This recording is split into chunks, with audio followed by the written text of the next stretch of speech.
গেল কালভেরিতে, রুধির ধারা মোর তরে,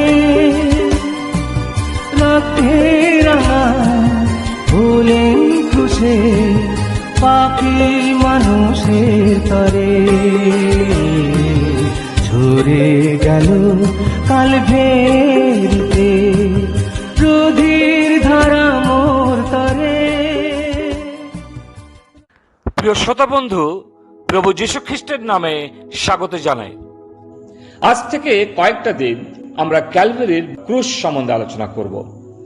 সমস্ত বিশ্বে ক্যালভারির ক্রুশ মানুষকে আশ্চর্য করেছে এবং অগণিত নরনারীকে আকর্ষণ করেছে, কারণ এই ক্রুশের উপরে মানবের পরিত্রাতা বলীকৃত হয়েছিলেন। এই ক্রুশের সম্বন্ধে আমরা কয়েকটা বিষয়কে ধ্যান করব এবং আসুন প্রার্থনা সহকারে সকলে মিলে এই ক্রুশ থেকে কিছু শিক্ষা অর্জন করি। আজ সকালে ঈশ্বরের বাক্য থেকে অধ্যয়ন করব, যার শিরোনাম হবে অনিবার্য ক্রুশ।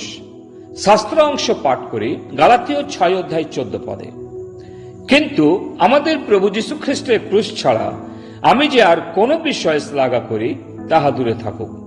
তাহারই দ্বারা আমার জন্য জগৎ এবং জগতের জন্য আমি ক্রুশারোপিত হইয়াছি। গালাতীয় বিশ্বাসীরা অনেক বিষয়ে শ্লাঘা করত, যেমন বিশেষ বিশেষ দিন, ঋতু, মাস ও বৎসর সম্বন্ধে। তারা তো প্রভু যীশুতে বিশ্বাসী হয়েছিল, কিন্তু পুরাতন রীতি রেওয়াজ সম্পূর্ণরূপে ত্যাগ করতে পারেনি। অতএব সাধু পৌল স্মরণ করাচ্ছেন, আসলে বিশ্বাসীর জীবনে খ্রিস্টের ক্রুশ ছাড়া আর শ্লাঘা করার মতো কোনো বস্তু থাকে না। আবার তিনি করন্থীয় বিশ্বাসীদের লিখছেন, 1 করন্থীয় তার 1:18, কারণ সেই ক্রুশের কথা যাহারা বিনাশ পাইতেছে তাহাদের কাছে মূর্খতা, কিন্তু পরিত্রাণ পাইতেছি যে আমরা, আমাদের কাছে তাহা ঈশ্বরের পরাক্রম। প্রিয়, আজ সকালে আমাদের শ্লাঘার বিষয় কি? আসুন আমরা চিন্তা করি। উক্ত শাস্ত্র অংশে একজন কবি তার কবিতা লিখেছিলেন এই রকম: অন্য ঈশ্বরের শক্তি ছিল, কিন্তু তুমি ছিলে দুর্বল। তারা চড়েছিল, কিন্তু তুমি সিংহাসনের কাছে হোঁচট খেয়েছিলে। কিন্তু আমাদের ক্ষতগুলির জন্য কেবল ক্ষতযুক্ত ঈশ্বর কথা বলতে পারেন, এবং ঈশ্বরের ক্ষত নেই শুধুমাত্র আপনি ছাড়া। হ্যাঁ প্রিয়, পবিত্র বাইবেল প্রকাশ করে প্রভু যীশু তিনি ক্ষতবিক্ষত হয়েছিলেন সেই ক্রুশ কাষ্ঠের উপরে। ক্রুশ শব্দটি কাষ্ঠের দুটি রুক্ষ টুকরার বাণী নয়। খ্রিস্টানরা যে অলঙ্কারের ক্রুশ গলায় পরিধান করে তার সাথে এর কোনো সম্পর্ক নেই। ক্রুশের গল্পটি হল মুক্তির পুরো পরিকল্পনার সারাংশ, যার দ্বারা ঈশ্বর তার নিজের নৈতিক স্বভাব ও ধার্মিক ব্যবস্থা ও আইনের প্রতি অটল থেকেছেন। তবুও পাপী মানুষ ক্ষমা করার জন্য ও নিজের সাথে সহভাগিতার পুনরুদ্ধার করার উপায় তিনি খুঁজে পান। এই জন্য খ্রিস্টকে ক্রুশে মৃত্যুবরণ করতে হয়েছে।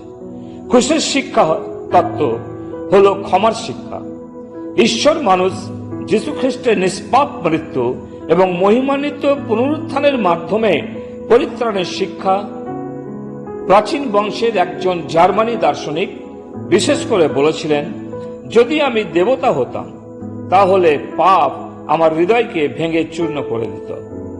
ক্রুশের কথা আমাদের এ কথা স্মরণ করিয়ে দেয়, একজন ঈশ্বর আছেন এবং পাপ তার হৃদয়কে ভেঙে দিয়েছে। কেন ক্রুশ? আমরা যদি ক্রুশের অনিবার্যতার কথা বলি, তাহলে আমরা কিভাবে বলতে পারি যে ঈশ্বর সর্বশক্তিমান? বা অন্যদিকে আমরা কিভাবে ঈশ্বরের ভালোবাসার কথা বলতে পারি যদি আমরা বলি যে তিনি ক্যালভারির বলিদান ছাড়া মানুষকে নিজের সাথে মিলিত করবেন না?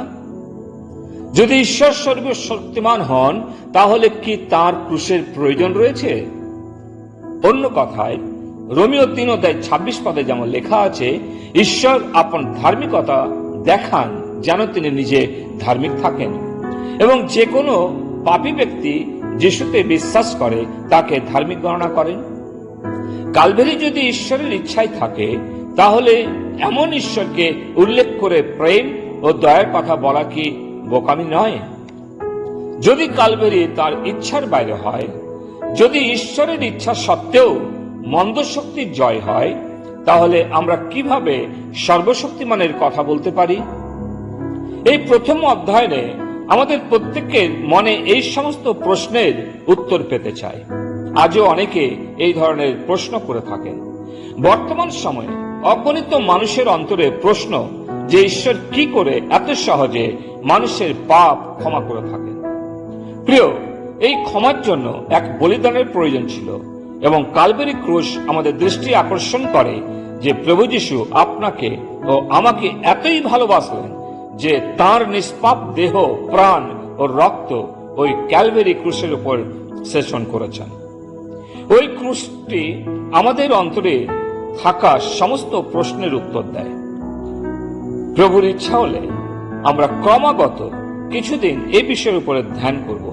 ঈশ্বর তিনি আমাদের সাহায্য করুন যেন খ্রিস্টের ক্রুশ আমাদের হৃদয়ে স্থান পায় এবং আমরা যেন তা বুঝতে পারি কেন খ্রিস্ট তিনি ক্রুশের উপরে মৃত্যুবরণ করেছেন। প্রিয় পিতা, আমরা তোমাকে ধন্যবাদ দিই প্রভু যীশু খ্রিস্টের মৃত্যুর জন্য। আজকে সকালেও আমরা তার মৃত্যুকে স্মরণ করি, যে মৃত্যু আমাদের পাপের জন্য তিনি বরণ করেছিলেন। যে রক্তের প্রয়োজন ছিল তা প্রভু যীশু তিনি দিয়েছেন। তাই তোমাকে ধন্যবাদ দিই, প্রভু যীশু খ্রিস্টকে ধন্যবাদ জানাই। সমস্ত আরাধনা, গৌরব, প্রশংসা আমরা প্রভু যীশুকে দেই। সমস্ত মহিমা তোমার হোক। প্রার্থনা, ধন্যবাদ প্রভু যীশু নামে চাই, আমেন।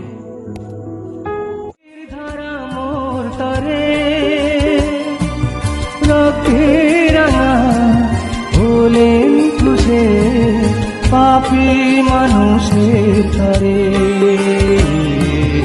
ঝরে গেল মোর তরে।